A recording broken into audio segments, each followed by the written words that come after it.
put this website together are grossly ignorant about Pakicetus, beluga whales, and baleen whales, or they are deliberately deceiving the public. And I find it hard to believe that they could be that ignorant. I think this is a classic case of deception, of deliberately deceiving the public. The vast majority of people who will visit that website will never do the exploration that I did to check what was going on. So, does the fossil record support evolution or creation? Well, it doesn't support evolution, but it does consistently fit with creation. The fossil record does not support the evolution of tree of life, but it fits exactly with what we would expect from the creation force of life. God made distinct kinds of creatures. We wouldn't expect to see them changing into different kinds of creatures in the fossil record, and in fact, we do not. Well, what about the study of living creatures? We're going to look at that in the second part of this lecture, but I want to introduce it by just looking at one of the very famous proofs of evolution. How many of you have seen this diagram? It appears in a lot of the scientific textbooks. It is from Ernst Haeckel's book in 1877. He was the leading German evolutionist at that time, and he presented a theory called embryonic recapitulation, that the embryo rehearses its evolutionary history as it develops, and that all mammals have the same kind of embryonic development. And he gave as proof of this these pictures. You have the pig, the cow, the rabbit, and the human. And just look at the same stage of development. They're virtually identical. So this is just proof positive that the theory of evolution is true. The only problem is these pictures were a fraud.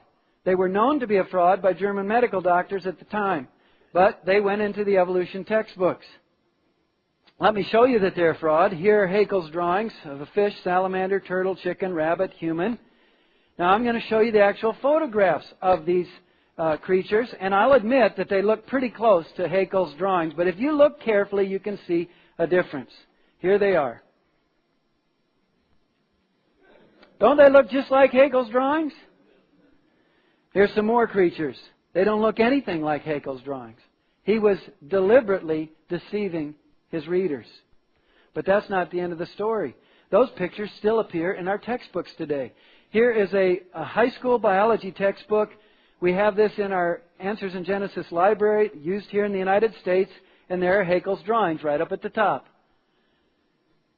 I've looked at the book, read everything around the picture. There's not a hint that those pictures are fraudulent.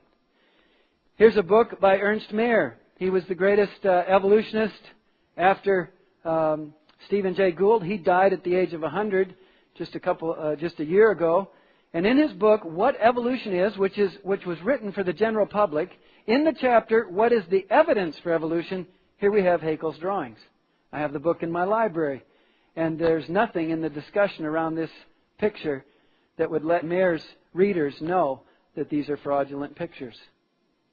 So, conclusions for this first part of our discussion of Darwin's theory. First, the evolutionists have no idea how the first living creature came into existence by chance. Secondly, they have no indisputable fossil evidence that one kind of creature evolved into a different kind of creature. They just have a handful of highly debatable examples, and sometimes fraudulent examples. In the second part of our lecture, we're going to look at living creatures to see whether they support the theory of evolution or creation. Stay tuned.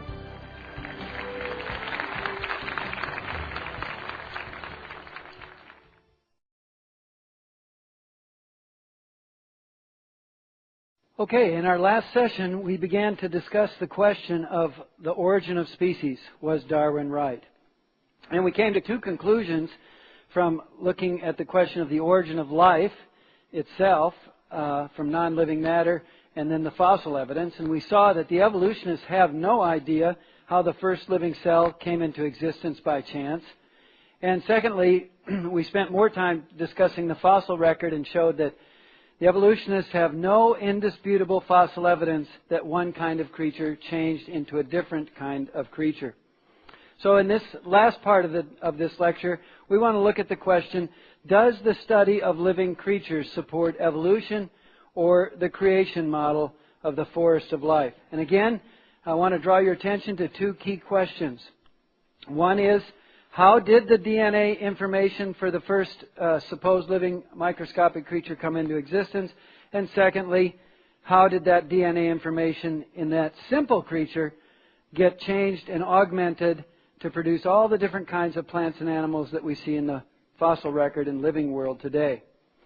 Now, I'm quite confident in saying that there is not an evolutionist on the face of this earth who would walk up to this scene on the beach of Florida and say, "Isn't it amazing what the ocean washed up on the shore last night?"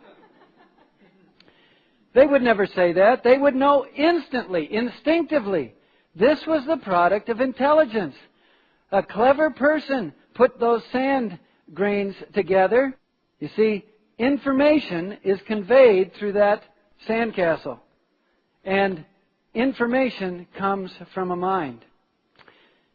Werner Giet is a German scientist. He is the director and professor at the German Federal Institute of Physics and Technology in Germany, and he is an expert on information theory. And in his book, In the Beginning Was Information, he said this: "There is no known law of nature, no known process, and no known sequence of events which can cause information to originate by itself in matter." The information that you see on that screen right now does not come from the light particles or light beams shining on that screen. They don't come from the pixels or whatever else it is that is causing that on my computer screen. It doesn't come from the electronics. It doesn't come from the keys. The information didn't come from my fingers. It came from my mind as I was reading Werner Giet's book. And the book, it was not the ink and the paper that produced the information. It was Werner Giet's mind. Information always comes from mind. It does not come from matter. And we know this without even thinking about it. We see things like the space shuttle or telephone or motorcycles or computers, and we know these did not come into existence except as a result of a great quantity of intellectual activity. In fact, those things were made by engineers who left nothing to chance. They planned everything in the manufacturing process as well as the end result. But those things are simple compared to the simplest living creatures. This is a microscopic insect called the midge. And look at the complexity of its eyes and those hair-like structures and the mouth structure. This is not a simple creature. We might say it's simple compared to human beings, but it is not simple. It is more complex than even a Boeing 747. Now the question for evolution is, where do you get the information to make such things? And the evolutionists have two mechanisms for their theory of evolution. They are, one, natural selection, and two, random mutations. Let's consider each of these concepts in order. Both of these ideas are based on the DNA information in living things. Now, the DNA molecule is a very, very complex molecule made of chemicals that contain or carry a language. And this language is made up of 4 chemical letters, like the letters of our alphabet. You might compare it to a rope with beads and rods. You could spell the word help if you knew Morse codes with beads and rods. Well, the DNA molecule is carrying the information in the way that that rope is carrying the information. And now, you all know what DNA stands for. It stands for deoxyribonucleic acid. But that's way too hard to remember. There's a much easier way to remember what DNA stands for. It means definitely no accident. Because information does not come into existence by accident. It comes into existence because of a thoughtful mind. Now, if you were to pack